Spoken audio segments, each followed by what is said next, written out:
Why should we study world history? අපේකම කියන එක I don't deal with multiculturalism. විවිධ පාර්ශවයන් excited. එයා කිව්වා මට නැත්නම් තෙමන චිත්‍රපටි හැදෙනවද කියලා. To understand these This is the age of revolution. Ravana Sinhala Rajagana.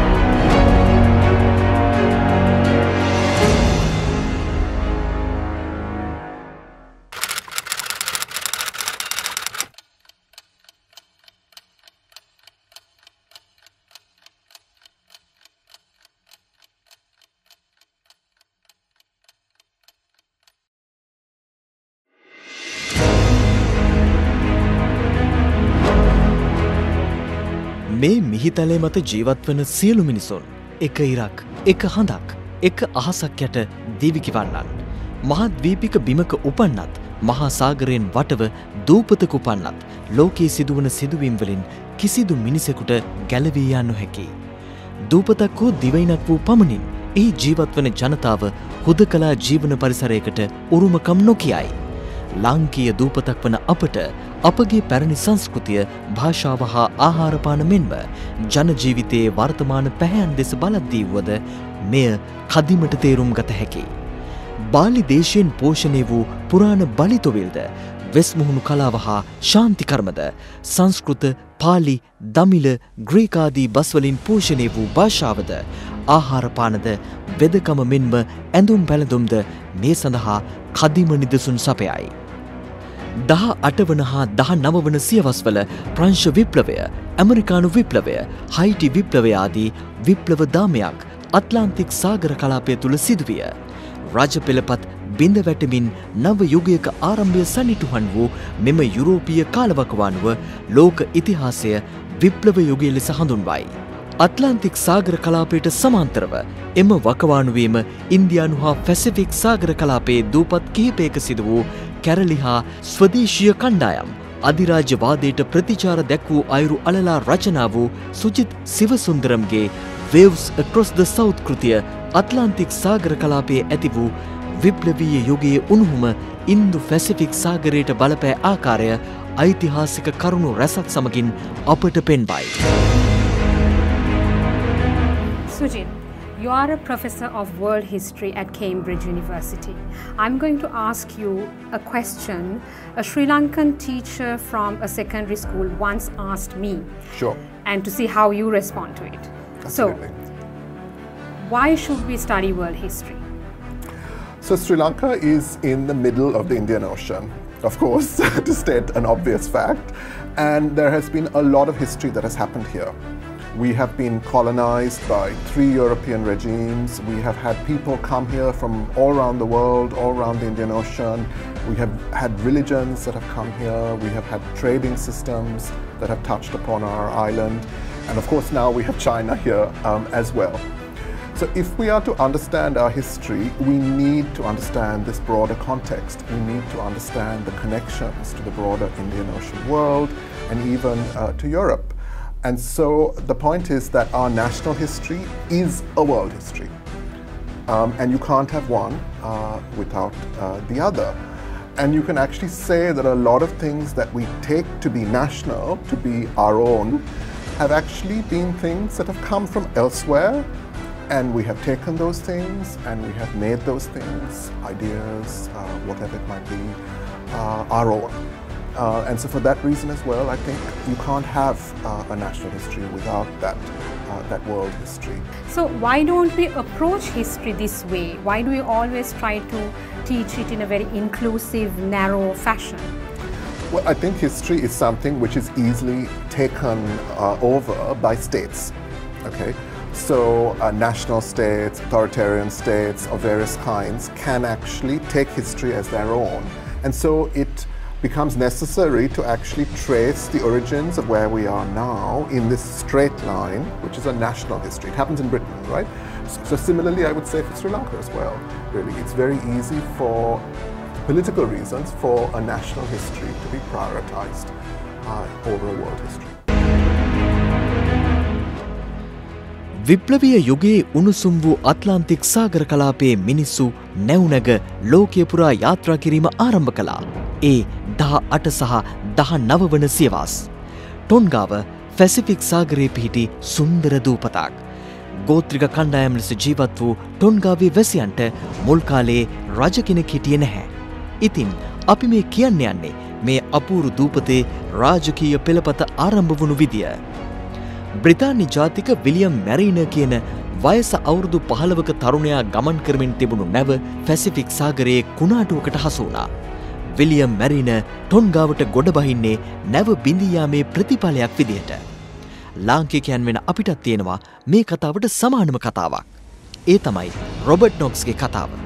අපි ඒක මතක් කළේ ඔබට මේ කතාව වඩාත් පහසුවෙන් තේරුම් ගන්න පුළුවන් වෙන්න. රොබර්ට් නොක්ස් වගේම විලියම් මැරීනර්ටත් සිදු වෙනවා කාලයක් ටොන්ගාවේ Tamanගේ ජීවිතය ගත කරන්න. විලියම් මැරීනර් ටොන්ගාවේ මිනිස්සුන්ගෙන් අහනවා කෝබේ රජු. එහෙම අහන්න හේතු වෙන්නේ එංගලන්තයේ ඉපදුණු විලියම් මැරීනර්ට රජෙක් සිටීම. ඒත් ඒ වෙද්දී ටොන්ගාවේ ජනතාවට රජෙක් හිටියේ නැහැ. ඔවුන්ට හිටියේ තමන් අයිති කණ්ඩායම් වලට නායකත්වයේ සපයන නායකයෙක් විතරයි. රොබර්ට් නොක්ස් වගේම කාලයකට පස්සේ විලියම් මැරීනර් යන්න යනවා.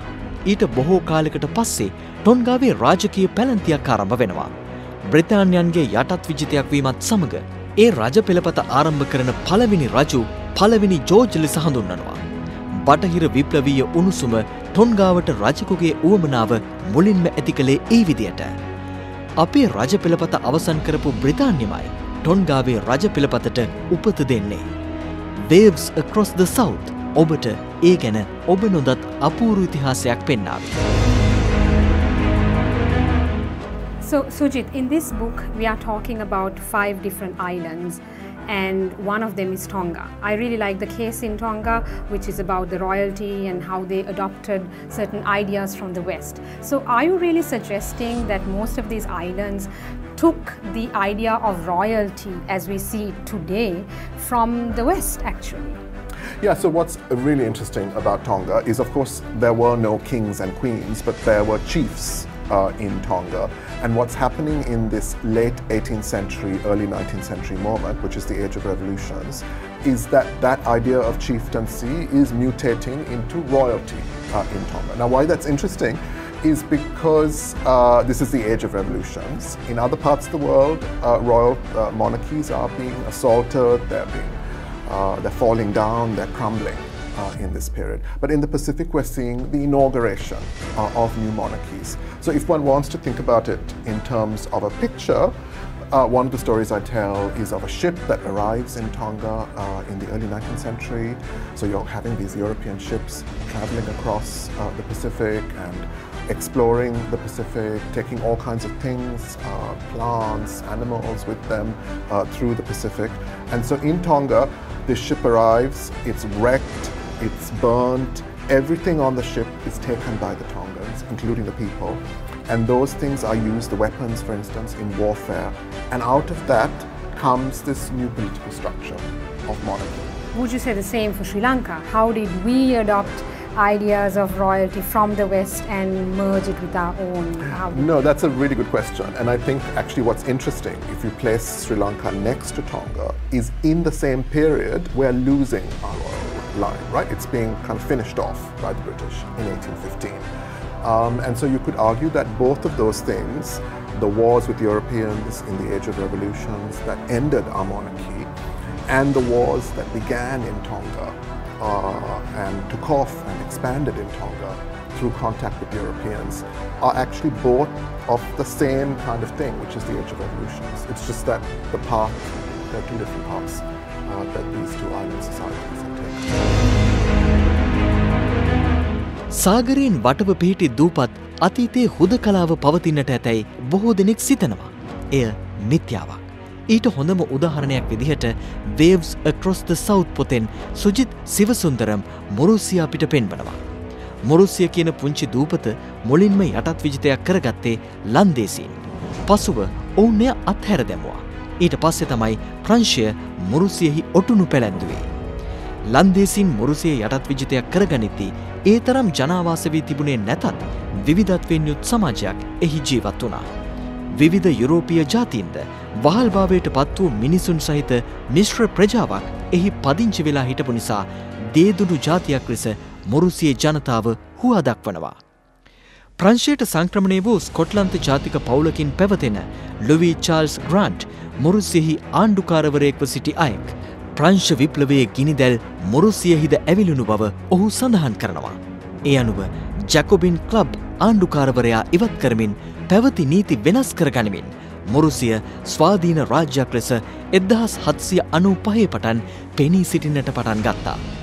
එය ඉන්දියන් සාගරයේ පිහිටියා වූ කැරලි කේන්ද්‍රස්ථානයක් ලෙස සාර්ථකව කටයුතු කළ දිවයිනක්. ඉන්දියාවේ මයිසූරුහි විසූ ටිප්පු සුල්තාන් නම් පාලකයා මොරුසියට සහයෝගය දැක්වුවා. ඒ විතරක් නෙවෙයි, ඔහු මොරුසිය හා තානාපති සේවාවක්ද පවත්වන්නට කටයුතු කළා. ඔහු එංගලන්තයට විරුද්ධව යුද්ධ 3ක් මෙහෙවන්නට තරම් එඩිතර වූ කෙනෙක්. ටිප්පු සුල්තාන්ගේ හා මොරුසියේ වූ සම්බන්ධය වඩාත් පැහැදිලිව විස්තර කරන Waves Across the South මේ විප්ලවවාදී පෙරදිග ඒකාධිපතියා බ්‍රිතාන්‍ය හමුදාව 1799 දී මරා දැමූ බව සඳහන් කරනවා. සාගරයෙන් වටවුණත් දූපතක් තනිව නොපැවති බවට මොරුසිය හා ටිප්පු සුල්තාන්ගේ සම්බන්ධය පැහැදිලි සාක්ෂි අපට සපයනවා. ඉතින් මොරුසිය කියන මේ පුංචි දූපත තමයි ඉන්දියානු සාගර කලාපයේ ස්වාධීන සමූහාණ්ඩු පිහිටුවීමේ පෙරගමන්කරු විදිහට හඳුන්වන්න පුළුවන් වෙන්නේ. So the next island you write about is Mauritius. And usually when we talk about islands, we think of them as lonely little islands which are not very connected. But Mauritius really says a very different story. So how do you understand these interconnections in this age of revolution? So Mauritius is absolutely fascinating place, and when I was doing research there, I thought, it's so much like Sri Lanka in so many ways. If I close my eyes a little bit, I can imagine that I'm in Sri Lanka. And the thing I found there is that actually, though it's again a very small island, one of the arguments I'm making in this book is that small islands are very, very significant for world history, which is unusual because normally it's about Africa or India or whatever. It's about continents, but that small islands can matter very much, including Sri Lanka. And Mauritius does matter because, as you say, it had these really wide connections across the Indian Ocean in the age of revolutions. It was a French colony, it was a plantation society, it was annexed by the British in 1810-11. And so in that period, if you want to kind of resist the British, if you want to contest the British, you can send a delegation to Mauritius. So Tipu Sultan of Mysore, who is very anti-British in South India, will connect with Mauritius. The Burmese have links with Mauritius. From the Cape Colony, there are connections to Mauritius. And so what happens is that Mauritius actually becomes a place from which really the whole of the Indian Ocean knows about Mauritius as a center of republicanism. And actually for Sri Lankan history, it's very interesting because when the Great Rebellion happens and so on, there are connections in that sort of history of rebellion, the long history of rebellion between Mauritius and Sri Lanka as well, and those rebels and various prisoners who are sent, for instance, to Mauritius from Sri Lanka too. So really the connections between Mauritius and the Indian Ocean world connect up with Sri Lanka as well. Indo Pacific සාගර ජලය හරහා යාත්‍රා කරන නැව් නිතරම පීඩාවට පත් කළේ සුළඟ හා මෝසම් වරුසාවන්. 18 වන සියවසේ අගභාගයේදී හා 19 වන සියවසේ මුල් භාගයේදී මේ කාලගුණ පීඩාවට වැඩියෙන්ම ලක් වුණේ බ්‍රිතාන්‍ය නාවිකයන්. ඉතින් ඔවුන්ට උවමනා වුණා මෝසම් වරුසාවෙන් බේරි සුළං Tamanට හීලෑ කරගන්න. ඒ ගැන ඔවුන්ගේ කල්පනා කිරීමේ ප්‍රතිඵලය අවසන් වෙන්නේ අග්නිදිග ආසියාවේ බටහිර කලාපයේ වරායන් හා ජනාවාස ගොඩනැගීමෙන්. සිංගප්පූරුව එහි එක් ප්‍රතිඵලයක් විදිහට හඳුන්වනවා. ඒ වගේම ඉන්දියාව හා චීනය අතර නිදහස් වෙළඳාම් කටයුතු වලට ආරක්ෂිත ස්ථානයක් පිළිබඳව ඇති වූ උවමනාවත් සිංගප්පූරුව අලුත් හැඩයකින් පර්යේෂණාත්මක කලාපයක් ලෙස රැෆල්ස් හරහා ගොඩනගන්න බ්‍රිතාන්‍යයන්ට හේතු වී තිබෙනවා. 1819 දී රෆල්ස් විසින් අල්ලාගන්නා සිංගප්පූරුව 1824 දී ගිවිසුමකින් බ්‍රිතාන්‍යයන් සන්තක වනවා. එහෙත් බ්‍රිතාන්‍යයන් ගොඩනගා ඉදිරිපත් කළ සිංගප්පූරුව ඊට පෙර මැලේ ලෝක හඳුනාගෙන සිටි බවට බොහෝ සාක්ෂි රැසක් Waves Across the South පොත අපිට ඉදිරිපත් කරනවා. මැලේ ජාතිකයෙකු වන අබ්දුල්ලා බින් බදීර් නම් විද්‍යාත්මක රචකයෙකුගේ රචනා ඊට හොඳ නිදර්ශනයක්. ඉතින් මේ සියලු කරුණු අපිට පෙන්වන්නේ දූපතක් වූ පමණින් ලෝකෙන් තනිව නොසිටි බව නොවේද? යටත් විජිතවාදය ඔවුන්ගේ නවීන විද්‍යාවන් හා තාක්ෂණයන් ඉන්දු හා පැසිෆික් කලාපීය දූපත් රාජ්‍යයන් වෙත ගෙනීමට පෙර ඒ දූපත්වල පැවති ඔවුන්ට ආවෙනික වූ විද්‍යා හා තාක්ෂණික ක්‍රමයන් පිළිබඳවද පසුව පැවති යටත් විජිත බටහිර විද්‍යා හා තාක්ෂණ වැළඳ ගැනීමේ ස්වභාවය ගැනද අදහසක් ඇති කර ගැනීමට Waves Across the South හි සිංගප්පූරුවේ කතාව හා අබ්දුල්ලාගේ චරිතය ඔබට වැදගත් වෙනු ඇතේ. So let's now turn to Singapore. In Singapore, we have again a fascinating story, a fascinating person who is fundamental in adapting some ideas about technology and science, which we usually associate with things that are coming from the West, into their own context. How do these island nations really deal with science and technology that often comes from outside, and how do they do it with their own forms? Yeah, so the thing about islands is that they're very biodiverse environmentally, and as a result of that, you could say that in a lot of island societies there are very advanced knowledge systems in relation to healing, in relation to science as well. Looking at the stars and so forth, right? And so one could argue that, prior to the arrival of European technology and expertise, that there are ways of doing things in island societies. It's not a blank slate at all.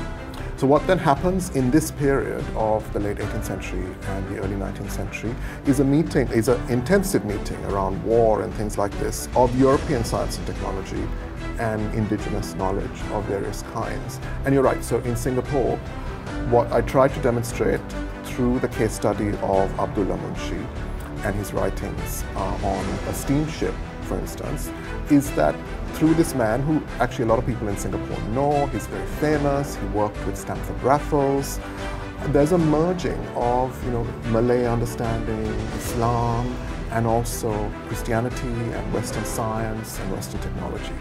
And what people are trying to figure out is, how to put these things together. It's so confusing. It's a very confusing world. The whole world is changing in the late 18th century and the early 19th century. How do you put together Western knowledge systems, a steamship with indigenous techniques of medicine and so forth? So that's the story that I wanted to tell. Partly because when we think about Singapore, we think that it's invented by the British. It's a port city halfway between India and China. It's a place that's originated by the British, but that's not so, because it's a place that's part of the Malay world. And so thinking about the merging of knowledges was one way to address that. යුරෝපීයෝ ටස්මේනියාව ජන සංහාරයක් හරහා යටත් කර ගැනීමට පෙර යුගයේ දෙස බැලුවම ඔබට හිම හිතෙන්න පුළුවන්. පැසිෆික් සාගරයේ පිහිටි තවත් කුඩා දූපතක් තමයි ටස්මේනියාව කියන්නේ. ඔස්ට්‍රේලියාවට කිලෝමීටර් 240ක් දුරින් දූපත් 1000කින් වටව පිහිටි අපූරු දූපතක්. සාමාන්‍යයෙන් දීවර රැකියාවට මුහුදු යාම සිදු කරන්නේ පිරිමින් වුවත් ටැස්මේනියාවේදී ඒ කාලේ මුහුදු ගියේ ගැහැණුන් කිව්වොත් ඔබ පුදුමයට පත්වේවි. මේ මුහුදු ගිය කාන්තාවෝ දඩයම් කළේ සීල් මසුන් හා තල් මසුන් කියලා කිව්වොත් සමහර විට ඔබට විශ්වාස කරන්නත් අපහසු වේවි. එහෙත් මේ කතාවේ සත්‍යතාව මතු කරන බොහෝ සාක්ෂි Waves Across the South අපිට පෙන්වනවා.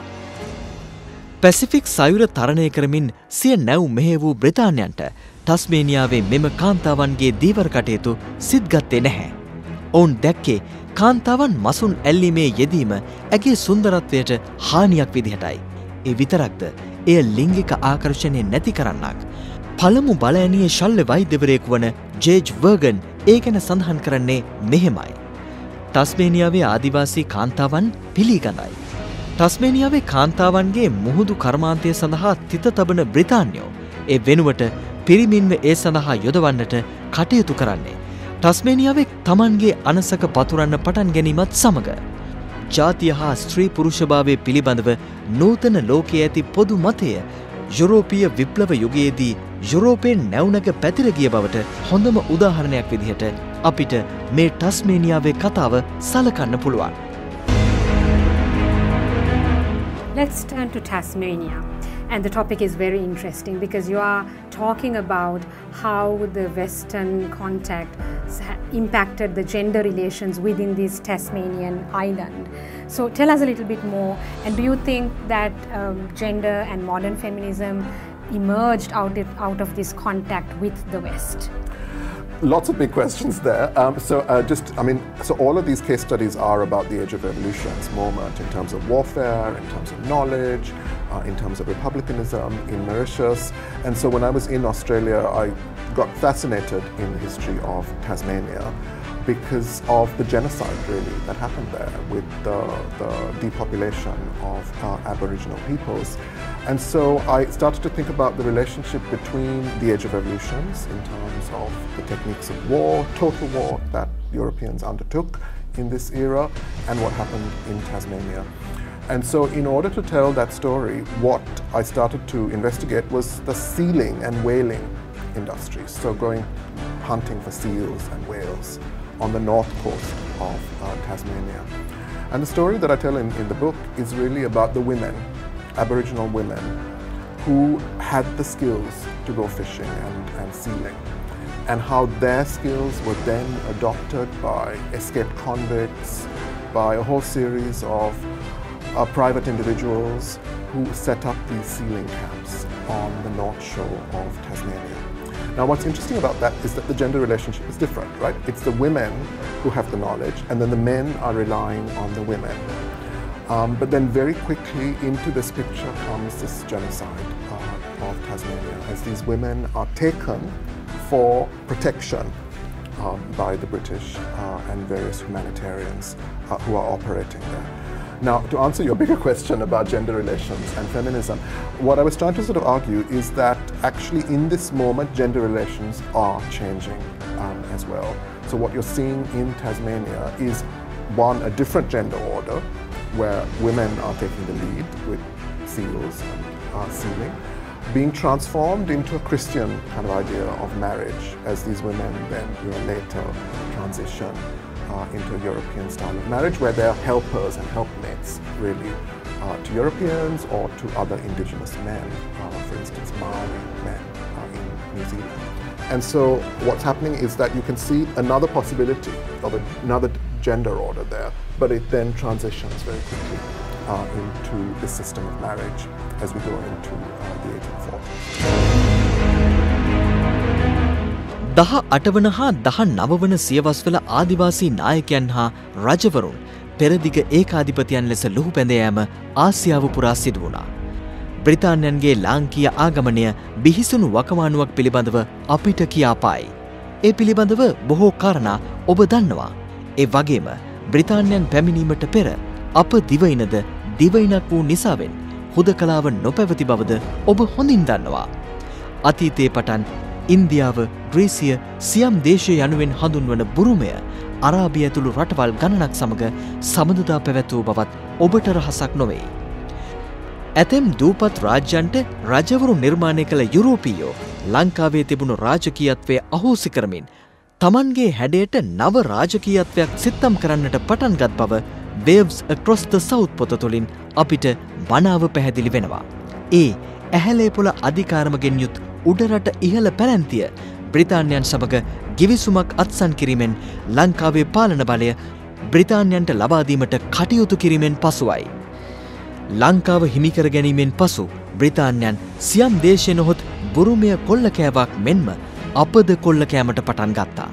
1817 සහ 18 දී බ්‍රිතාන්‍යයන්ට එරෙහි කැරලියත්වීම දක්වා වර්ධනය වූයේ බ්‍රිතාන්‍යයන්ගේ ඒ හැසිරීමයි. දුනු කඩු සහ තුවක්කුවලින් සන්නද්ධව දස දිසාවට පැතිර සිටි ඉංග්‍රීසීන් ගෙවල් ගිනිබත් කරමින් කොල්ලකමින් ගණන් කළ නොහැකි තරම් සංඛ්‍යාවක් ඝාතනය කළ බව තල්පත්‍ර කවියකින් Waves Across the South පොත උපුටා දක්වනවා. 19 වන සියවස මුල්භාගයේදී බ්‍රිතාන්‍යයන් විසින් බුරුමය හා ලංකාව තුළ සිදු කරන ලද යුද්ධවලදී වඩාත් හොඳින් කැපී පෙනෙන ලක්ෂණ කිහිපයක් දැකගත හැකි වෙයි. රාජාණ්ඩු මධ්‍යගත කිරීම, ආගමික ප්‍රතිසංස්කරණය හා මහා පරිමාණයෙන් කරන ලද කොල්ලකෑම් මේ අනුව දැක්විය හැකියි. Let's come finally to Sri Lanka. So in Sri Lanka, you are telling the story of warfare and looting. So during this period, we lost a lot of our very valuable artifacts, archaeological artifacts, which are now all there in the British Museum, etc. So what is the current situation on the conversation of repatriation in the UK right now?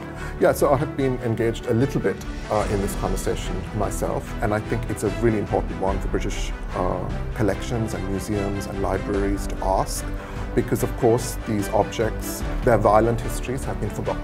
They're just there in a very clinical way on display in museums, and people don't understand that they have actually been looted. British people don't understand that they have been looted from Asian territories, and they need to understand that context needs to be provided, and that history needs to be told, because it has actually been suppressed for various political reasons in Britain today. Now, there's a lot of people who get angry when they hear that in Britain, but that's really, really important. And so ideally what we need is to treat each of the requests for repatriation case by case, and also to kind of make sure that when objects return, they don't simply go into a national and nationalistic museum context, but rather that they actually contribute to a shared understanding of humanity and to an understanding of the crimes that have been committed in the past. දේශ සීමා චින්තනයෙන් බැහැරව ඉතිහාසය කියවා ගැනීම වර්තමානයට මෙන්ම අනාගතයට ඉතා වැදගත් වන බව Sujith සිවසුන්දරම්ගේ Waves Across the South පොත තුළින් අපිට කියාපායි. සුළඟ හා ජලය බෙදා දැක්විය නොහැකිසේ ඉතිහාසයද කිසිවෙකුට ලඝු කළ නොහැකිය. එසේ ලඝු කරන්නට යෑමම ලඝු කරගන්නා ජාතියේ පිරිහීම සඳහා මිස ප්‍රගතිය සඳහා හේතු නොවේ.